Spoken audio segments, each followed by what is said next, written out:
हमें ये पता होना चाहिए कि हमें कहाँ से ज्ञान लेना चाहिए, इतना हमें ज्ञान होना चाहिए। तो बताया गया कृष्ण भगवान ने जो है 4 लोगों को ज्ञान दिया था। किसको दिया था? बताया गया 4 परंपरा, यानी कि हमारी स्पिरिचुअल लाइफ की 4 यूनिवर्सिटी हैं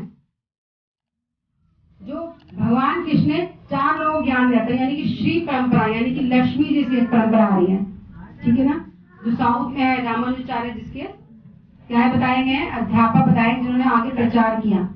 और फिर रुद्र परंपरा, शिव जी से आ रही है परंपरा।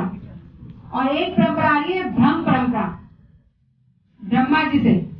और एक 4 कुमार। ये 4 परंपरा है। इन 4 परंपरा में से जो भी आपने गुरु बनाए हुए हैं, अगर वो 4 परंपरा में है तो वो ऑथराइज है, और इस 4 परंपरा में नहीं है तो वो अनऑथराइज है, यानी कि वो अपने आप बने हुए गुरु हैं। तो जैसे बताया गया कि बहुत से लोग सोचेंगे उससे क्या फर्क पड़ता है, ज्ञान तो इतना सुंदर दे रहे हैं, भागवतम भी कितनी सुंदर सुनाते हैं, कितनी सुंदर सुंदर लीलाएं होती हैं, भजन भी कितना बढ़िया बढ़िया गाते हैं। तो ये बताया गया है वो ज्ञान जो है वो विष के समान है। जैसे कि एक दूध देखने में तो क्या लगता है, दूध लगता है, लेकिन उसमें किसी सांप ने जो है उसमें डंक मारा हुआ है, यानी कि वो विष के समान हो गया है। तो वो ज्ञान भी जो है विष के समान है, वो हमारी भक्ति को नष्ट कर देगा। जो थोड़ी बहुत भक्ति है वो नष्ट हो जाएगी, क्योंकि उसका भाव भक्ति का नहीं है, धन कमाने का है ना, क्योंकि वो गुरु परंपरा से नहीं है। तो इसलिए परंपरा से होना बहुत जरूरी है।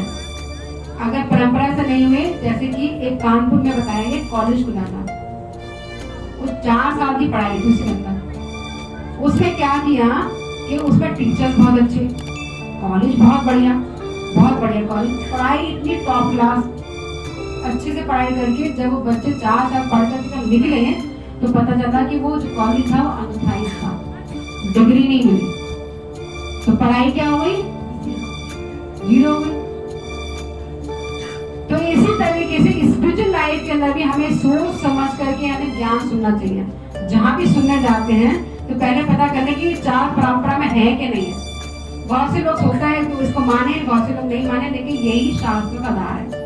हम जितनी जल्दी इस चीज को समझ लेंगे तो उतनी ही जल्दी हमें क्या होगा, पता चल जाए कि हम जब भक्ति कर रहे हैं तो क्यों ना शुद्धता तरीके से करें, क्यों अपना टाइम वेस्ट करें हम, है ना।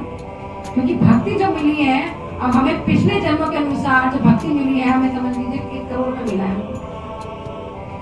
अब चाहे तो 10 करोड़ भी कर सकते हैं, और चाहे तो उसको हटा भी सकते हैं। तो इसलिए हमें ये अपनी बुद्धि से, क्योंकि बुद्धि किसको मिली है, बुद्धि तो सबको मिली है, जानवरों को मिली है, डंडा दिखाओगे दोबारा नहीं आएगा वापस, बुद्धि तो है, लेकिन जिज्ञासा करने की जो है वो केवल मनुष्य के अंदर है। मैं कौन हूँ, मैं कहाँ से आया हूँ, मुझे कहाँ जाना है, मुझे क्या करना है, कुत्ता तो नहीं सोच सकता, ये तो केवल मनुष्य ही सोच सकता है ना।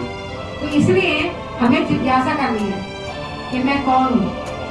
मैं केवल ये मनुष्य शरीर लागत के सुबह खाना पीना सोना बस मस्ती मारना, इसीलिए आए हैं संसार के अंदर, ऐश कर लो। बहुत सी जगह तो ऐसा होता भी है, बहुत कहते हैं अरे एक ही बार जन्म मिला है, अगली बार पता नहीं मिलेगा, ऐश कर लो,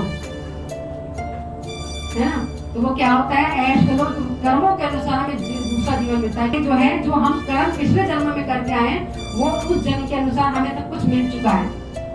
अब जो मिल चुका है, अब उसको जैसे मैंने बताया ना 1 करोड़ हमें मिल चुका है ना, अब उसे 10 करोड़ कैसे बनाना है, यानी भक्ति को और कैसे बढ़ाना है हमें, तो हम भक्तों के संग रहना पड़ेगा उसे बढ़ाने के लिए।